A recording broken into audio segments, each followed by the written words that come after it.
The horses of hope that you've seen on our show, visiting residents, visitors, and staff at the American Senior Communities locations during COVID, played host to a special guest recently. Wes and Marcy Jackson offered up their J7 Indiana ranch and home to a special teacher with lessons we can learn from amazing equines. And Pet Pals TV, we're at the Horses of Hope farm here in Indianapolis. We have a very, very special guest to introduce you to. This is Byron Hogan, and Byron is a horse whisperer. Is that fair enough to say? I guess so. I guess so. Some of them can't hear me, though. I have to talk a little louder to them. Well, I understand that. I've been accused of being a horse whisperer, yes. Why are you here today? You're from Oklahoma originally. Tell us Yes, ma'am. What it is you do and why you're here. Well, we do what is called emotional intelligence training, but we're a little unique because we use wild Mustangs to do that.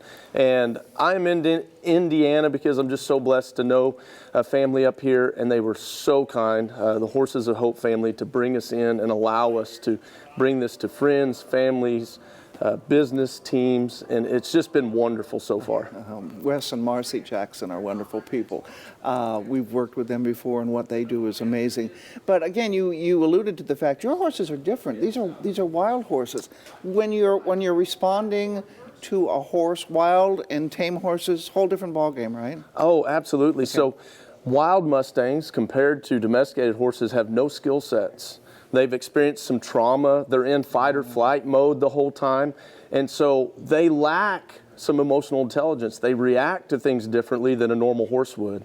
And so we see the same responses in a wild horse that you would see in a person that lacks emotional intelligence. So it's a great meshing of the two. Mm-hmm. And what are we going to learn today?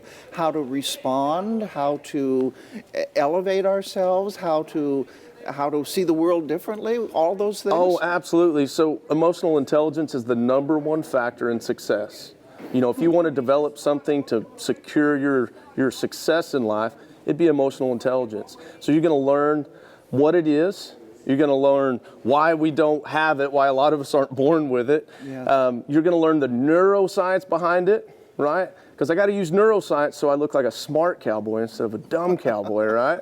And then what we've done is we put it in a real applicable format. So it doesn't matter if you're 6 or 600, you can take these tools and actually use them. You're going to learn how to be regulated yourself and how to help regulate others so that you can get through conflict resolution. You can encourage people, motivate them. They'll be more self-aware. You can even teach empathy with emotional intelligence. So it's just an amazing tool. And yes, our group did attend a 2-hour-plus interactive workshop with Byron Hogan, talking about emotions and energy and how to manage and project our feelings without words. But that's not all Byron had in store for us. And of course, we actually will get in the pens with the wild horses. It's the only way that I know to apply emotional intelligence in real time. Wow. I mean, they're like virtual reality simulators. So I will be in with the wild horse.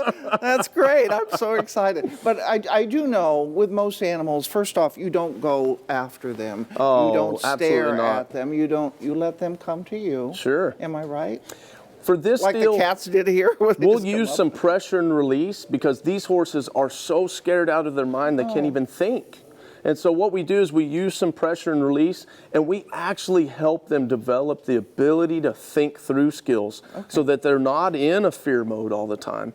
Enough talk. Byron took our group at the Horses of Hope farm down to the corrals where the wild Mustangs from Oklahoma were being contained. He demonstrated how to approach a wild horse and how to manage our emotions with our body cues. A few folks indicated they wanted to get in with the wild horse. And yes, I definitely was one of them. On a cold, windy, and rainy afternoon, I got in the pen and learned some lessons in advancing, retreating, and projecting emotional intelligence. I also learned where not to step in the horse pen. But then again, I've been in the media a long time, so I'm used to dealing with this stuff, right? If I stand like this, that's a lot different energy than if I stand like this. But we don't think about those things. Unfortunately, we can look at people and we can use language. Horses don't care about that. They only care about how you make them feel. They don't care about what you said. They don't care about whether you grinned and winked at them. They care not. It's all about the energy you projected, and energy is mostly controlled by emotions. Byron Hogan, the horse whisperer, teaching us how to communicate with our bodies and our emotions. With a horse, of course.